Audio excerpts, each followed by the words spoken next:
And I do hope that the day has started well for you. We are in the month of September.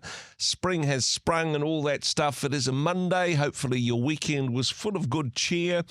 Catching up with friends and family, recharging your tank, and you're able to start Monday with a smile on your face. Now, I appreciate, whilst that is my prayer and my blessing for you, that is not the case for everybody. In fact, a fair percentage of people may have had an absolutely miserable weekend. And hey, if that is your situation, if you are in a space where you're just absolutely desperate for human contact and relationship and friendship, you've come to the right place. The relationship guru, Mr. John Peachey, joining us. JP, kia ora, good morning.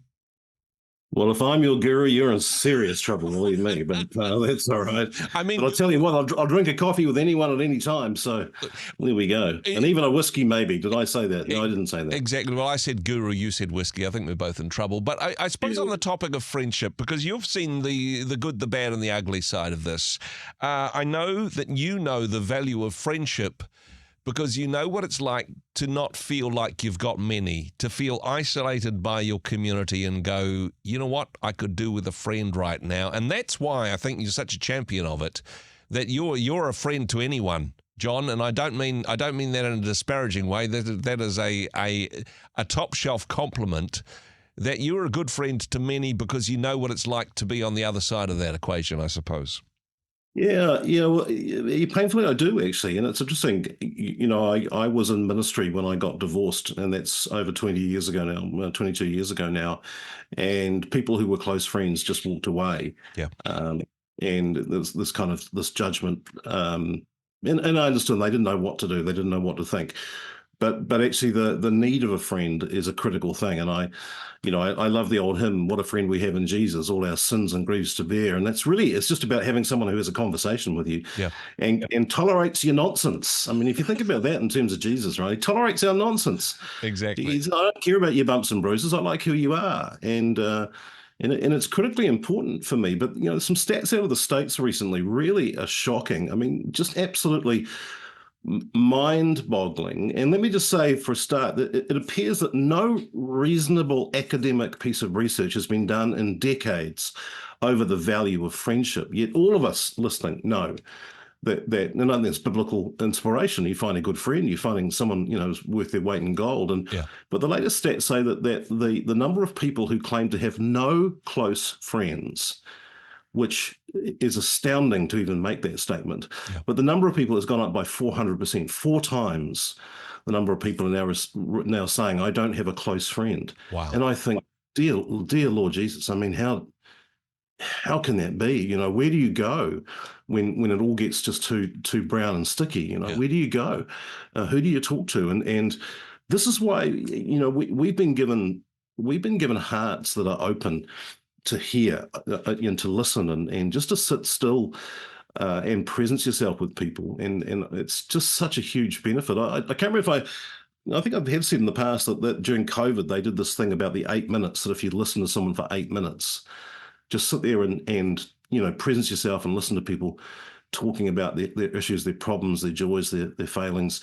You can save a life. 8 minutes is all it takes. Wow. Technically. I mean, I wouldn't stop talking for 8 minutes. I mean, God forbid, but a decent coffee is going to, mind you, I could probably slam dunk 2 coffees in 8 minutes, but, Andrew, we just have so much ability to impact people's lives just simply by being who God has created you to be. Yeah. That's it. Being a friend. And look, it seems so simple, doesn't it? But a 400% increase in people who say they have not got a friend in the world. Now, John, you said that there hasn't been enough research done on this topic. I'm going to take a guess and say that not all, but most of those people would be guys. Yeah, unfortunately, Andrew, that's really true, is that we actually are making a scientific project about isolating men and saying what you have to say is not valid. I mean, the amount of media which is telling you now that men are toxic, that men are not worth, just not worth the air they breathe is incredible. And probably ironically, there's a huge amount of women now saying, you've got to stop this narrative because we're going to be in trouble if we isolate and kill And off hey, one another. as guys, we can't just blame everybody else for being rubbish at establishing deep long-term relationships, because there's something about the male psyche which, I'm not saying it's toxic, but it's a bit of a broken model when it comes to going deep with people, going behind the mask, being real, talking to your male friends about how you actually haven't had a great weekend when they ask how your weekend was. Being a little bit transparent with each other. It's not something which sits well with the masculine psyche in some cases. No, and I think men have been locked into an interesting position. Really, this is all dodgy conversation today. I mean, as a young woman, you're allowed to be gregarious, outgoing, or you can be introverted and shy. You can be interested in things of the world or not. You really have any position you want to be able to take in this day and age. Whereas guys, I think there's a narrative that says, some people say, oh, that, I'm looking for a sensitive man and a kind man, but really they're looking for a hunter-gatherer. I mean, it's kind of like say one thing but really want another. So I think there's confusion over there, and I think young men particularly, teenagers and in early 20s, I don't think they know which is up in this regard. Yeah. What's actually required of me, but certainly, to think that they don't hurt, they don't feel, they don't suffer from shame, they don't suffer from guilt or from loneliness would be a nonsense. I mean, they're human. We're made in the image of God. We're made for connection. Yeah. That's the thing. We're made for connection. And I just heard a stunning statement, actually listening to a psychologist talk, very, very simple, saying, if you were born into a family that had a safe attachment, that you were connected to your parents and you felt connected to your family, yeah. then connection in your life is an easy, natural kind of journey. But if you were born into a family where there wasn't connection, where there wasn't deep attachment, then you spent the rest of your life in survival mode, trying to keep relationships and trying to find the balance. And wow. I think that was pretty interesting, really. But what is friendship? Primarily it's being there through thick and thin. I think that's critically what it is. And I've got friends who, regardless of what would be going on in my life, would be there, non-judgmental, which is important. And there's a lot to judge, believe me, there's a lot to judge. But having those people who just love you, love you to bits, is remarkable. And I feel really sad that there are people out there who don't have those people who get them. I've got clients like that, Andrew. I've got clients in my leadership business who would say, I don't have a close friend to confide in.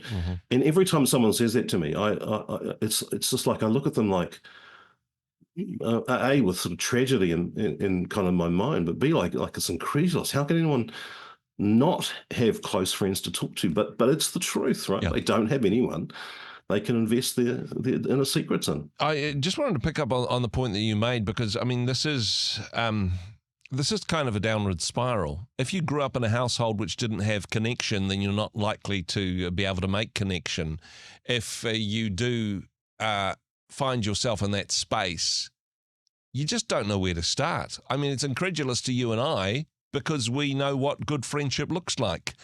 But to somebody who has never experienced that, to somebody who that has not been their life to date, it just seems like a myth or an illusion that people can have close personal friends. And honestly, I'm sure there's people listening at the moment who are in that space of, hey, all well and good, but honestly don't know where to start.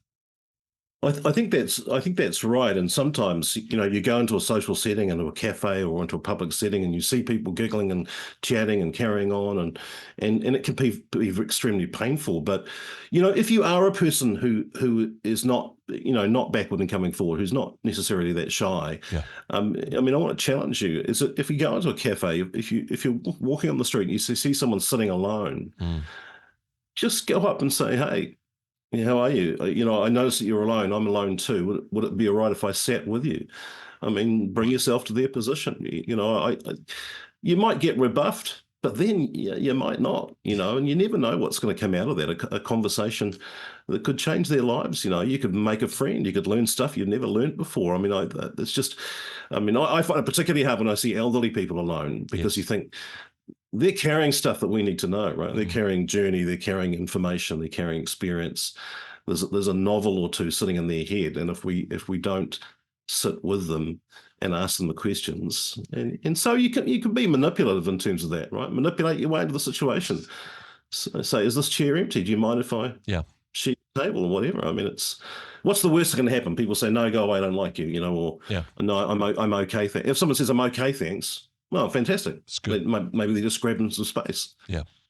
But I think if someone is feeling isolated and alone, and you offered, you're the gift of God in that moment, no question about it. Some positive social manipulation. And I mean, it's just so ironic, isn't it, that we've got this 400% increase in people that say that they do not have a single close friend, and yet we are the most connected society in terms of technology in the history of the world. But hey, that's a topic for another day. JP, thank you so much for being a friend. Thank you so much for being a friend to this program as well. Thanks so much for joining us today. Well, as I say, Andrew, winter, spring, summer, or fall, all you have to do is call. Hey, thanks very much for joining us in the Rhema studio. Thanks very much for watching the interview. It's kind of nice to have an audience, actually. And if you did like what you watched, then do give us a like, do give us the thumbs up. And if you'd like to see more interviews like that one, or perhaps even better, subscribe and those interviews will come straight to you. Don't forget to turn on your notifications, and we'll see you in the next one. Cheers.